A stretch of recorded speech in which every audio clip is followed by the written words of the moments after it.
Hi. Thought I would take a different approach today and make a video while I'm walking through this lovely little forest in Fergus, where I live now, in Ontario, Fergus. Um, and I was just kind of meditating on what I feel like I need to talk about, and this is partially inspired by some of the emails that I answer for a herbal company. And I definitely don't go into any depth with people. But when people email and ask about herbs for cancer, and usually I do tell them that, these are not necessarily going to cure or prevent, but they're useful to have. And I do believe that there's very useful herbs for many diseases. If you, however, do not do the work that is involved in properly detoxifying yourself of all the toxic emotions and traumas and the physical toxins, everything together, you may be completely clean in your diet, taking all the right herbs, and you might still get cancer.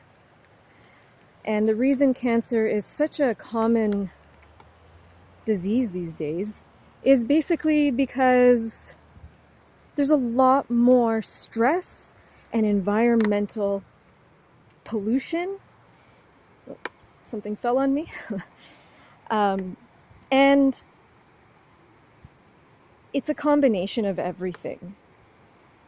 So it's not necessarily, it doesn't mean that, herbs won't reverse things and detoxifying won't reverse things, especially if that's possibly more of a cause.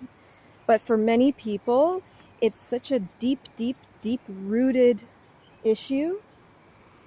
And unless you really get down to it, you're only you're only doing a little bit of healing, not a complete healing.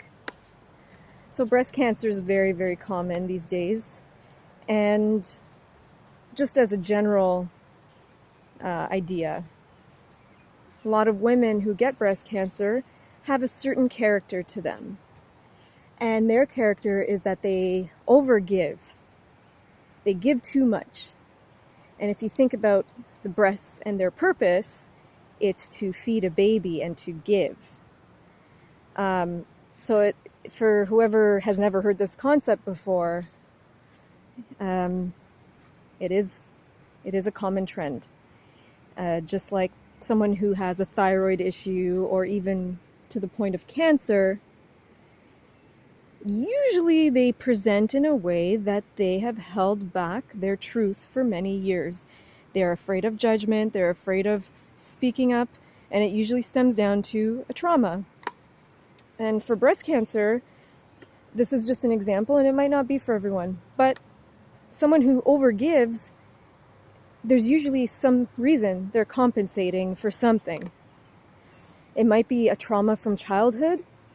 Perhaps they were the caregiver from when they were 5 years old. Maybe a parent was incapable of taking care of the other siblings and they had to start helping out. And from that point, if they got attention and appreciation, they felt that that was the reason that they were good or they were deserving, as long as they played that role of kind of like the mother, right? But because they've kind of had this ingrained belief that their worthiness is based on their ability to serve and give, the body starts to react because there's an imbalance there. It's overcompensation, and the body talks to us in many ways. Now, this woman, this is not a real example that I'm aware of. It's just something that is a typical thing that can happen. So I'm not talking about anyone in particular. So this person may or may not have had breast issues in the past, but there's a very good chance that they did, like fibroid, like the cysts, tenderness, all kinds of stuff throughout their life. And it only makes sense that if that's not properly healed, that wound, their emotional wounds, the body will keep talking more and more until the body starts to scream at the person. And then sometimes, it's just enough to catch it and to reverse and heal everything. Sometimes it's gone really far and it can be difficult to heal, and sometimes it's too late. But many times people just are unaware of the capacity that they have to heal themselves. So by healing these deep emotional wounds, there is a very good chance that the healing you do on a physical level will be much more effective. This is for now all I want to say about this topic, and I will definitely probably have more to say, but this was just an introduction to what it really means when someone gets a diagnosis like that, and the fear that they get ingrained into their consciousness, this fear of like that if they don't do chemo they're gonna die, and it's not that. Cancer is not something to be feared. It is something to work with. It is a message. It's a message to your consciousness. It's energy. It's cells changing so that you can learn your lesson. That's what it's all about. So you have to trust your body's ability to heal. Another thing is letting go of the control. There's such a thing as destiny and willpower. If you have the will to live, you will live very much longer than some people will tell you.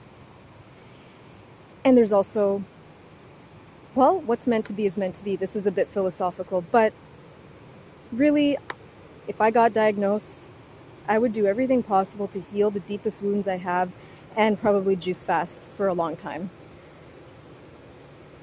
And if I still die, then I guess that's just it. My soul is needed elsewhere.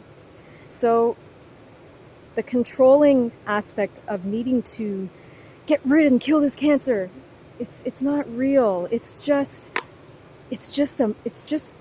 society's fears that are instilled and then make us rush to these toxic chemicals to kill cancer when there's nothing actually to kill. There's everything to heal, but nothing to kill. Okay.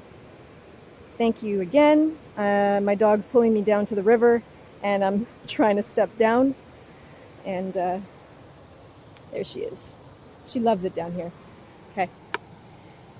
Thank you for listening.